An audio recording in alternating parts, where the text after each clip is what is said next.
আসসালামু আলাইকুম হবিগঞ্জ জেলাবাসী। আমরা আসলে অনেক ক্রান্তি লগ্নে বাস করছি। হঠাৎ করে হবিগঞ্জ জেলায় বন্যার আবির্ভাব হয়েছে। আমরা যারা সচেতন নাগরিক তারা যতটুকু সামর্থ্য আছে, যার যতটুকু সামর্থ্য আছে ততটুকু সামর্থ্য নিয়ে আমরা বন্যার্ত মানুষের পাশে দাঁড়াই। কারণ আপনি জানেন বর্তমান সরকার নতুন একটা সরকার, এটা তত্ত্বাবধায়ক সরকার। এখানে কোনো রাজনৈতিক নির্বাচিত কোনো সরকার না, যার কারণে কোনো এমপি মন্ত্রী মানে এমপি যারা আছেন বা জনপ্রতিনিধি যারা আছেন বা উপজেলা চেয়ারম্যান সব কিছুই বাতিল হয়ে গিয়েছে, পৌর মেয়র থেকে ধরে সব কিছু। সো যেহেতু রাজনীতিবিদ যারা আছেন তারা বিভিন্ন যে অবস্থায় কাজ করতেন তারা তো এখন ওই অবস্থায় কাজ করতে পারছেন না।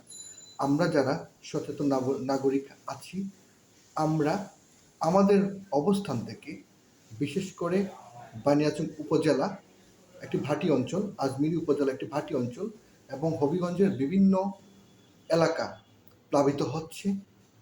আমরা যে যেখানে আছি হবিগঞ্জবাসী সহ দেশবাসীর যারা সচেতন নাগরিক এবং বিভিন্ন অনুদান দেওয়ার মতো আপনাদের ক্ষমতা আছে, বিভিন্ন ব্যবসায়িক মহলে আমি আবেদন জানাচ্ছি, আবদার করছি, আপনারা আমাদের হবিগঞ্জ জেলার বর্ণাঢ্য মানুষের পাশে দাঁড়ান।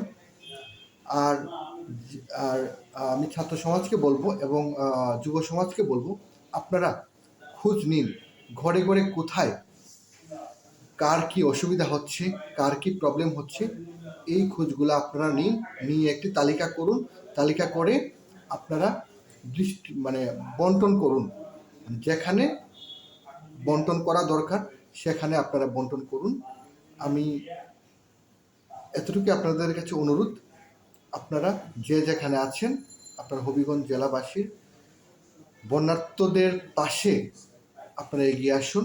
এবং আমি প্রার্থনা করছি বাংলাদেশের সকল জেলার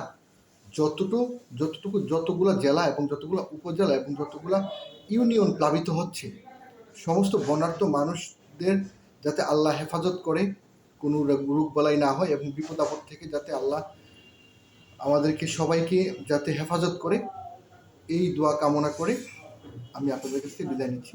আসসালামু আলাইকুম।